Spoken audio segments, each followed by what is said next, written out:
Now, having said that, let's move on towards certain terminologies that we have as part of the machine learning world, where the most important form or the part that you work upon is the data. So data is nothing but the main source, because without data we will not be able to train the machine learning models, and neither will we be able to do any sort of predictions. So data, of course, is the crux of everything here. But as we discussed, the data could be coming from various different sources in the first place, and it could also come into a variety of formats, right? As I said, it could be uh, a structured data or an unstructured data. When I say structured data, it could possibly be a proper typical tabular data that you may get from SQL server or your Excel kind of files, etc. But at the same time, it could also come into a semi structured format, where it could be some sort of XML kind of data that you may get to work upon. Or sometimes it could also be many a times nowadays, it could also be unstructured data, because we know that the types of data that we deal with nowadays are in the form of images, videos, or even speech related data, etc. So that's where the type of data differs. At the same time, the amount of data could sometimes be more or sometimes be less, so that again is going to differ from situation to situation and from project to project.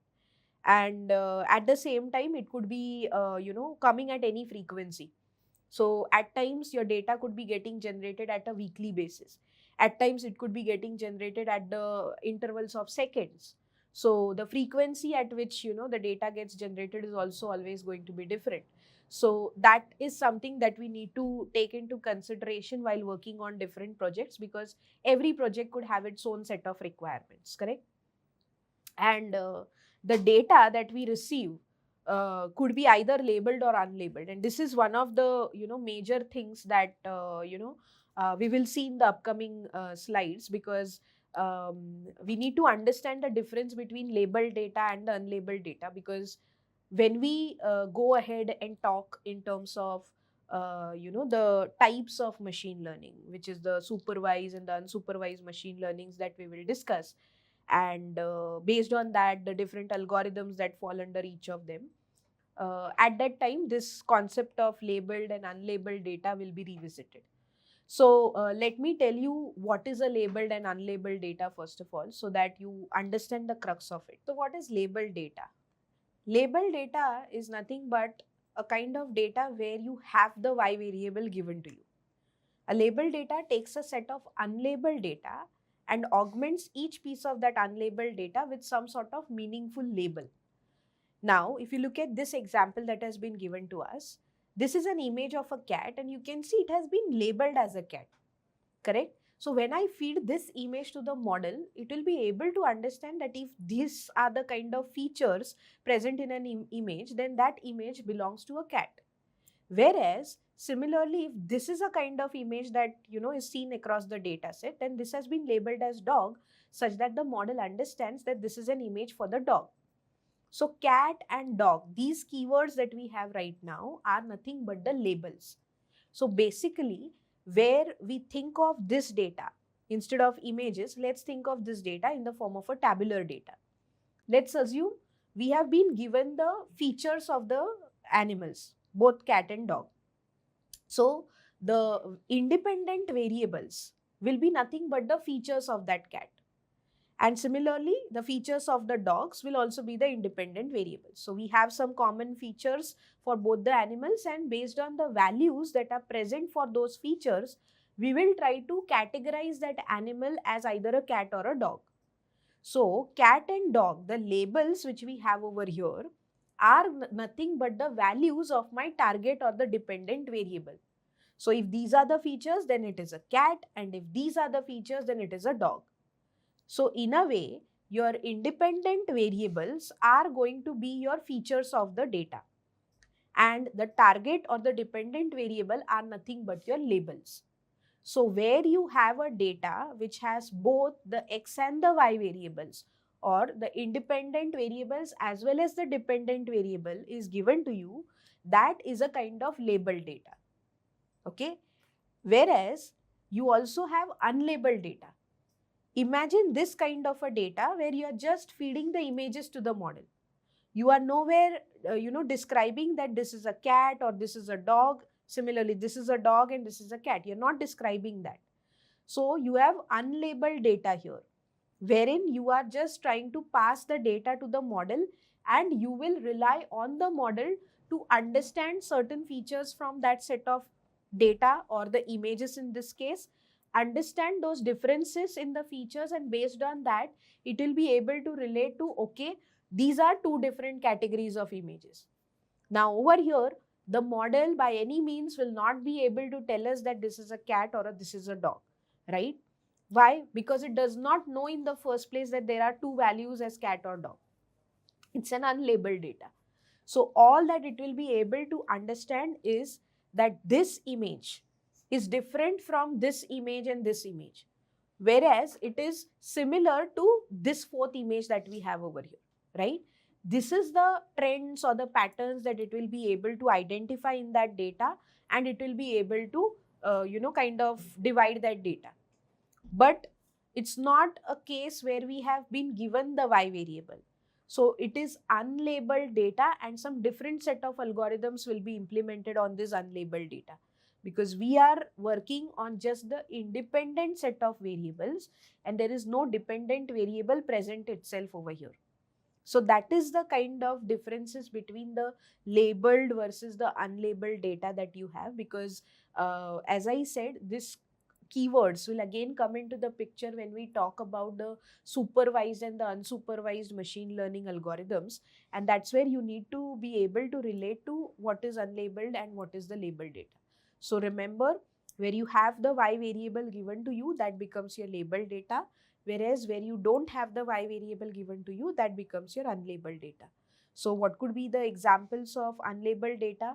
So such kind of images or audio recordings where you have not identified what is that recording belonging to, or especially those news articles and all, where you're just feeding the entire set of articles and you haven't manually tagged each and every article as belonging to different sections like sports or economics or daily news, all of that.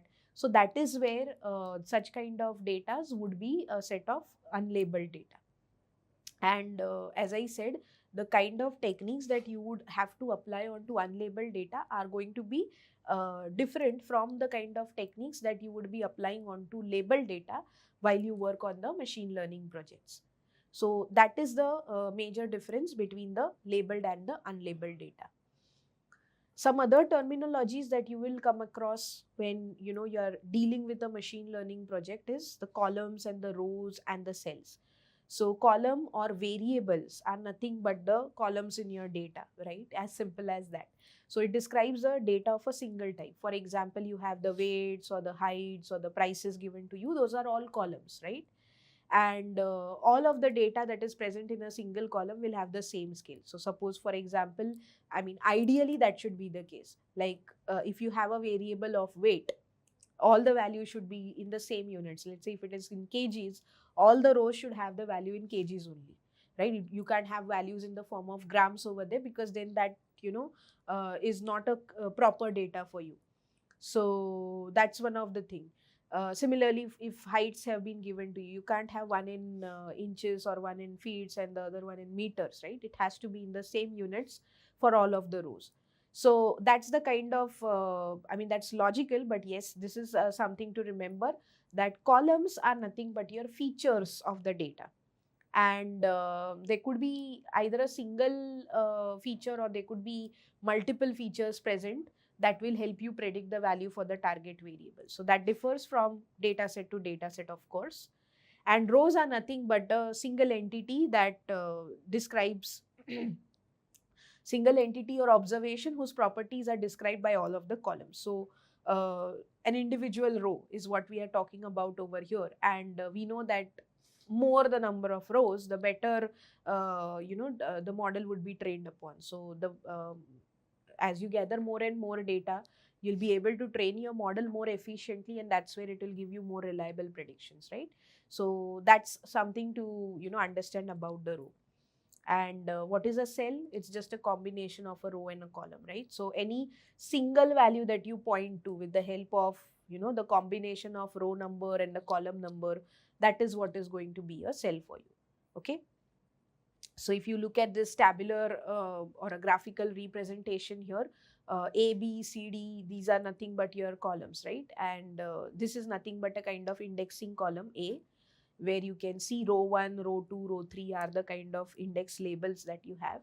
And individual entities that you see over here are nothing but your cells.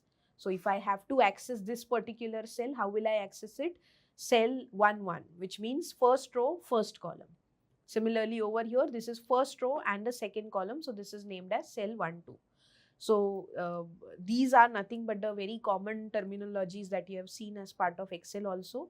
And the same kind of terminologies are used when we are even working in the field of machine learning as well. Okay. Now, the next thing that I want to, kind of describe here is that machine learning is based on the foundation of statistics, as we discussed, in the beginning of the masterclass. So there are various statistical equations or functions that go behind the scenes when you run a particular machine learning algorithm.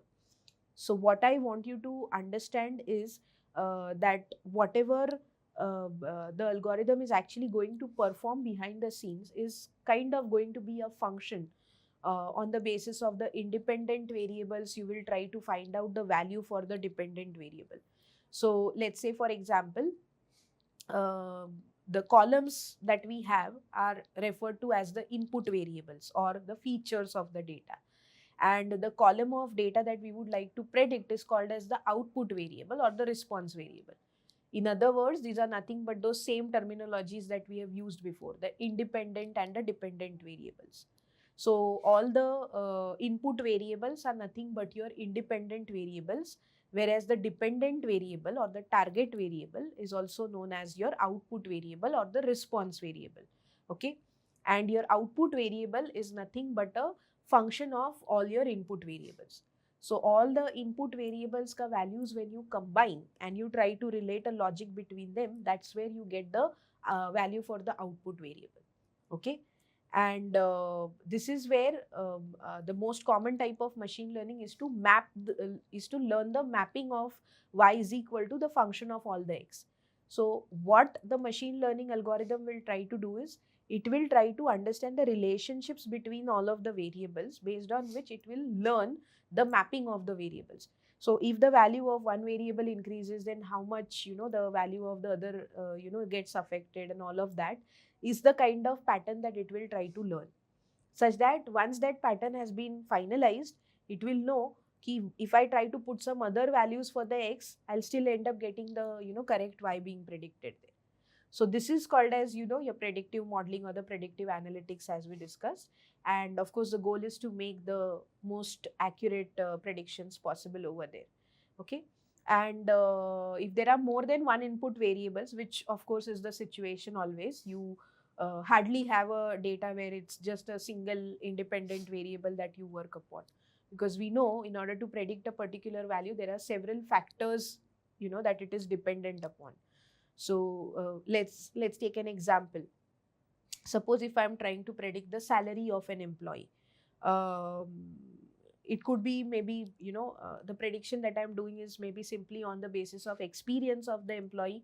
I'm trying to calculate the salary of the employee. But apart from experience, there are several other factors also that affect the value for the salary, right? Like which department he's working for, or what is his age, or be it the kind of educational qualification that he carries. All of these factors also, combined effect of these factors is going to help me predict the right salary for that employee, correct? So it's when it is a situation where you are dealing with a lot of independent variables, they are referred to as the input vector instead of a input variable. So most of the cases you will see that the value for the output variable is nothing but the function of all the values that you have as part of the input vector. Okay. So over here, you can see the same thing has been described in the form of the dependent and the independent variables. So as I said, we use this terminologies of independent variables that help us predict the value for the dependent variable. So based on, let's say, the values over here in the x1 and x2 variables that we have, you can see there are certain numerical values that are present. Based on the values that are present here, we will try to decide whether the value for y will be 1 or whether it will be 0. So that kind of examples is where you are considering the independent variables x1 and x2 that will help you predict what will be the value of y. Yeah. Now this is something that I want you to understand, that the model gives us the best results when tested on the same data on which it was trained. So suppose if you have used that 80% of the data for training the model, and let's say if you're trying to predict or test also on that 80% of data again, of course you are bound to get a good result, right? And in such kind of data where you don't have large amount of data, you can try sticking to very simple kind of models as such.